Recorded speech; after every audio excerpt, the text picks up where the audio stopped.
Ya, kita mengkampanyekan sesuatu itu kan harus dari yang efektif. Nah, saya rasa mayoritas penduduk Indonesia ini 55% anak muda yang ingin punya kemauan politik, tetapi juga harus dirangkul dengan kesenangan, bukan ketakutan.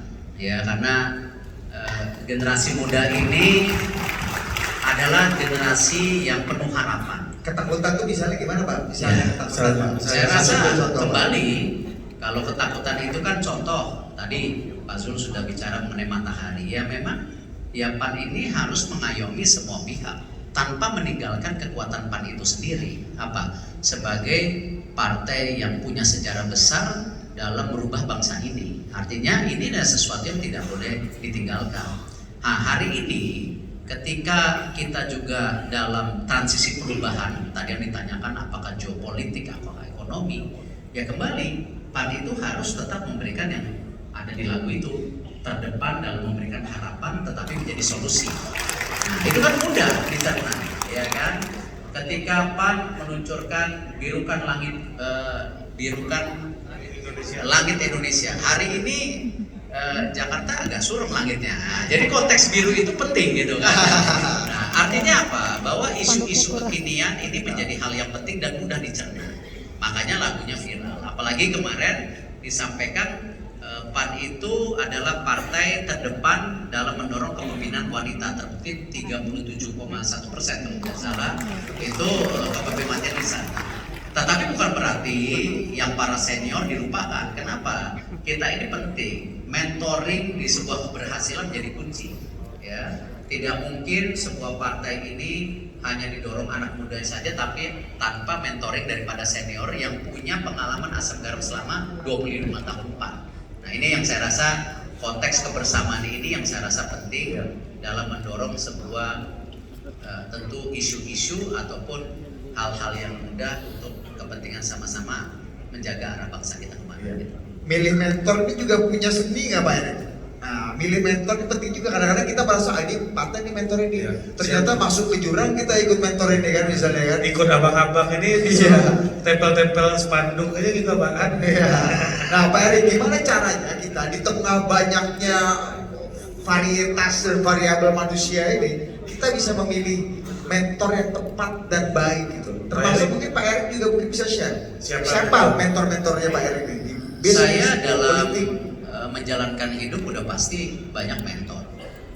Almarhum bapak saya itu salah satu mentor terbaik buat saya. Bagaimana beliau memberikan pendidikan karakter kepada anak-anaknya. Beliau juga memberikan social value yang luar biasa. Ini contoh kecil saja. Bapak saya itu kalau pulang kantor, ya, dan kita tahulah, nggak usah dibohongi dengan kesibukan sebagai profesional yang ingin keluarga sejahtera, pasti pulangnya malam. Dan ketika saya SD yang namanya malam jam 8, jam 9 itu udah pasti di kamar lagi belajar. Nah, apa yang beliau lakukan? Dia datang ke rumah, dia teriak-teriak, Erik, mana kau? Erik, mana kau? Padahal kan kita tahu sebenarnya kan dia karena pulang malam gitu. Nah, tapi ketika kita dicari sebagai seorang anak, itu kan ada, bapak saya dalam kesibukan mencari. Nah, bapak saya mengajarkan kalau kita mau dihormati orang, ya hormati dulu orang itu, bukan kita meminta hormat kepada orang itu. Nah, hal-hal inilah yang saya rasa menjadi konteks. Kalau saya bicara konteks pemerintahan kembali, bukannya saya menjilat atau apapun. Saya ini orang baru di pemerintahan, baru 3 tahun. Selama ini saya di private sector. Ya. Tetapi apa yang disampaikan Pak Zul dan tentu tokoh-tokoh senior yang sudah berpengalaman di politik dan pemerintahan, memang Pak Jokowi adalah salah satu pemimpin terbaik hari ini. Dan itu diakui tidak hanya di Indonesia, di dunia. Nah, apa yang saya belajar sama beliau, bagaimana beliau itu tahu apa yang dimauin rakyat. Apa? Kadang-kadang kita dengan segala posisi kita, dengan segala keberadaan kita, kadang-kadang kita lupa mendengar. Kadang-kadang kita lupa mendengar. Nah beliau itu kenapa turun setiap hari? Hari ini beliau kalau masalah di mana nih? Mau ke Pekalongan, besok sudah di Palu kalau tidak salah. Beliau apa kekuatannya turun? Saya yakin Pak Zul sebagai Mendak pun deg-degan. Jangan-jangan harga pasar di titik-titik, beliau telepon Pak Zul duluan. Nah hal ini contoh kecil. Artinya apa? Kepemimpinan yang punya visi, tapi dia tahu suara di bawah apa. Nah, tentu mentor-mentor lain banyak yang saya miliki, ya. Tetapi konteksnya akhirnya diri kita sendiri bisa nggak beradaptasi dan punya komitmen buat kebaikan. Itu yang mudah. Ya, kita harus punya tujuan.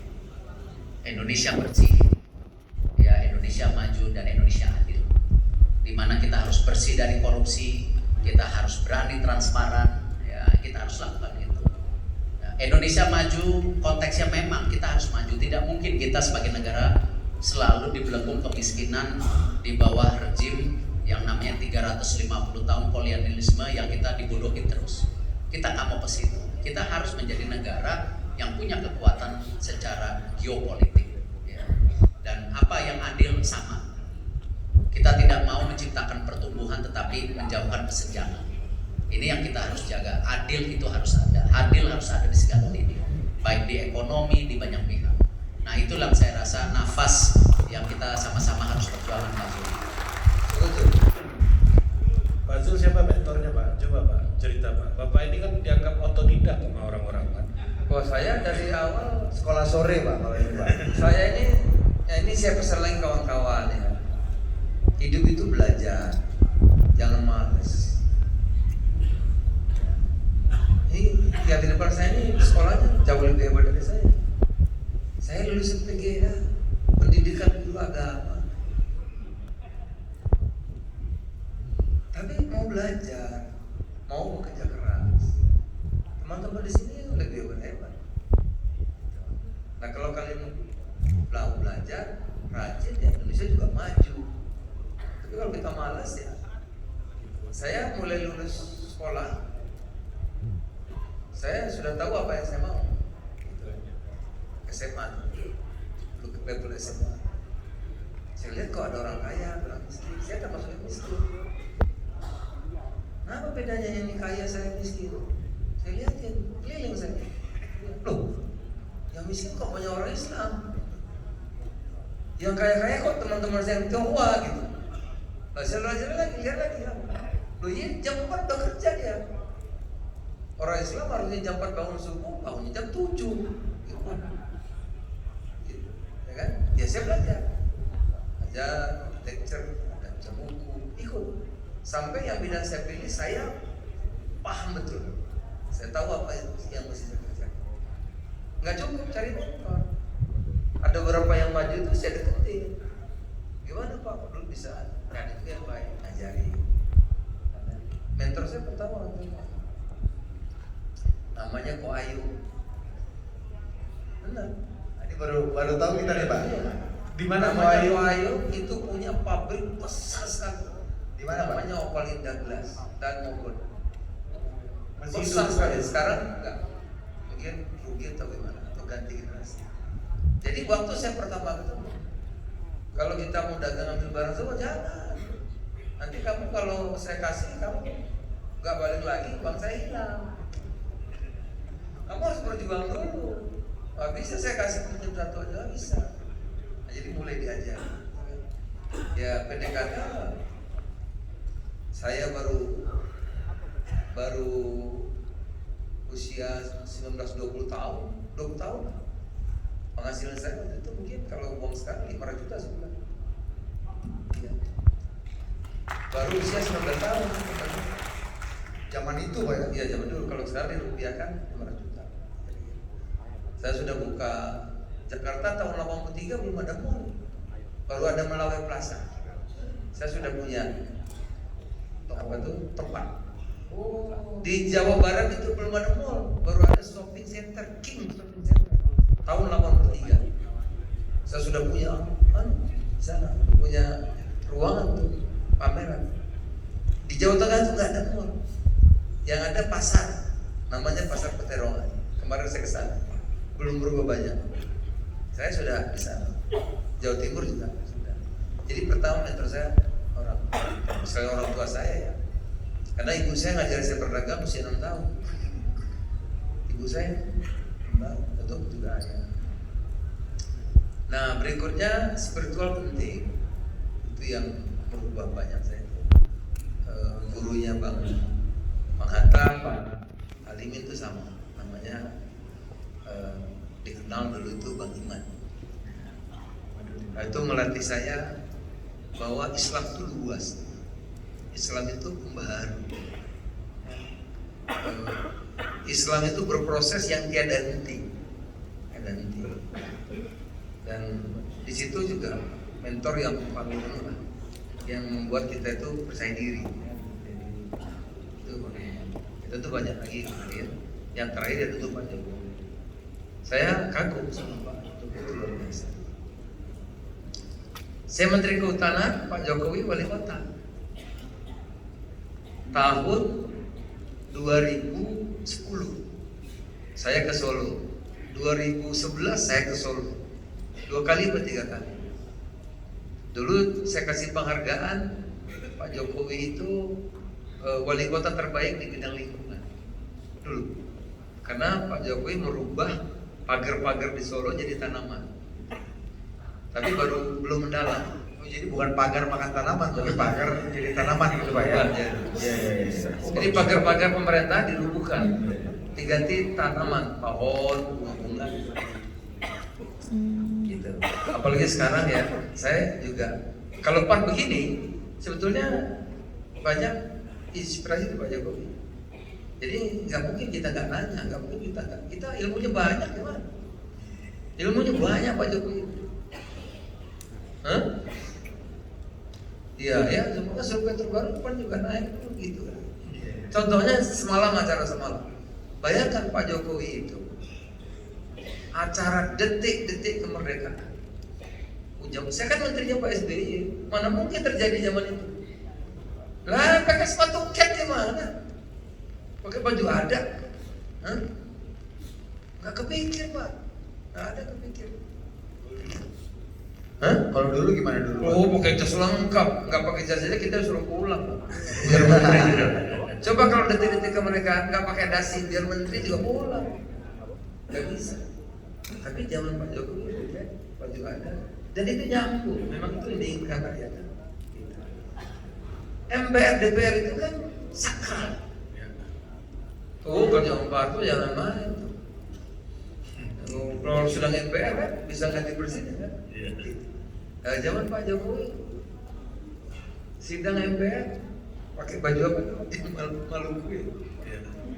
Coba pakai. Bisa. Gitu. Dan itu orang suka. Nah itu kan pembaharu. Karena kita kadang-kadang begitu nilai-nilai yang sudah disepakati terus nggak boleh berubah lagi.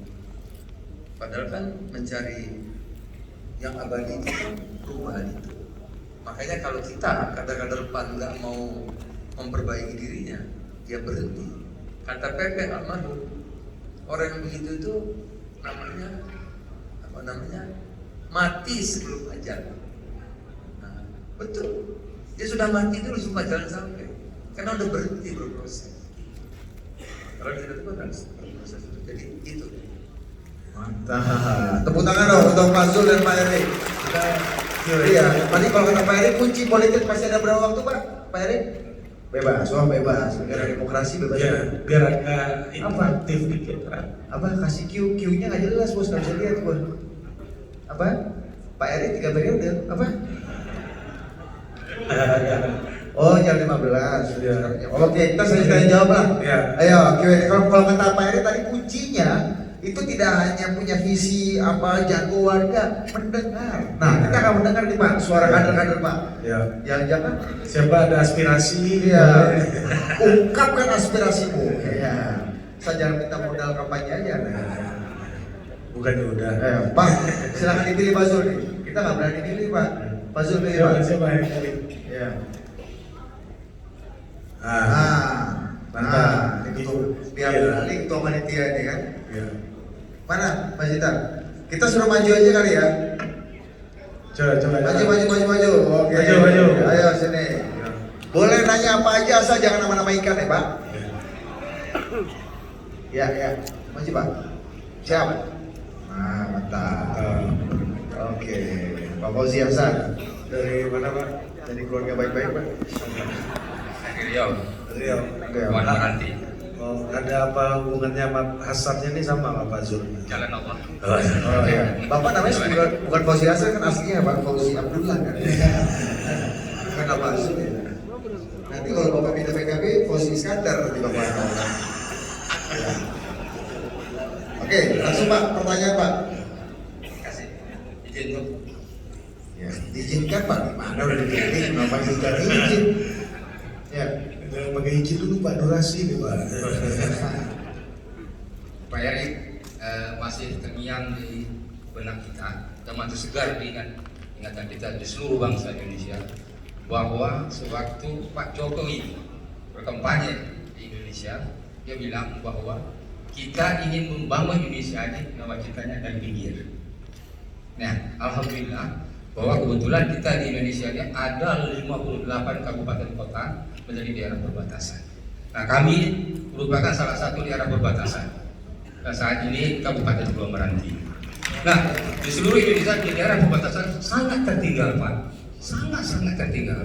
Kami Kabupaten Pulau Meranti merupakan daerah termiskin di Riau. Nah, di sini sentuhan-sentuhan Pak Erik sebagai Carbon, sebagai ketua tim pemenangan Jokowi Widodo, kami mengharapkan betul bahwa ada sentuhan-sentuhan dan solusi dari Pak Erik, dan di mana bahwa kita tahu bahwa Pak Jokowi tak lama lagi sudah lengser. Untuk itu saya yakin dan percaya bahwa selesai. lengser ini artinya tadi mati sebelum apa Pak? Ajalnya itu Pak. Coba. Ini udah jelas bahasa Sumatera ini gak cocok dalam politik ini Pak. Agak susah ini Pak. Mono yo ojo mono gitu loh Pak. Jadi kita mohon bahwa saya yakin dan percaya tujuan Pak Jokowi ini tentu dari para menteri kabinet tentu harus diselesaikan. Ya. Dan ini menjadi PR kita. Artinya PR kita baik itu di PAN maupun di seluruh partai politik di Indonesia. Untuk itu kita mohon kepada Pak Erik Udah mohon ini merupakan satu-satu solusi kepada kita untuk bagaimana kita di Indonesia ke depan untuk lebih maju. Nah, satu sisi Pak, yang kedua, kami mengharapkan betul kepada Pak Erik betul-betul menjadi energi yang besar buat PAN. Kami di seluruh daerah perbatasan sangat membutuhkan tenaga Pak Erik. Saya yakin dan percaya dengan adanya Pak Erik, itu energi PAN ini akan termotivasi. Saya yakin. Jadi maksudnya harus cari kader PAN Dan dulu. juga ini merupakan impact yang sangat besar untuk Indonesia. Kalau Pak Erik bisa bagaimana seluruh daerah perbatasan maju dengan tangan dingin Pak Erik. Terima kasih. Assalamualaikum warahmatullahi Terima kasih wabarakatuh. Pak Fauzi Hasan. Udah sama panjangnya pidato sama Pak Erik bos. Iya. Silakan ditanggapi aja langsung Pak Erik. Sudah tahu publik Enggak, langsung aja ini berat nih masalah soalnya. Iya. Terdepan, terluar dan terjauh ini Pak. Yang namanya pemerataan memang harus terjadi di banyak titik. Nah, memang program Pak Jokowi itu salah satu memperbaiki wilayah perbatasan itu. Karena kalau kita lihat kesenjangan contoh antara Malaysia dan Indonesia di perbatasan itu sangat jomplang. Kenapa? Memang beliau salah satunya mendorong pembangunan di perbatasan. Ada beberapa hal sebenarnya yang kembali bisa dilihat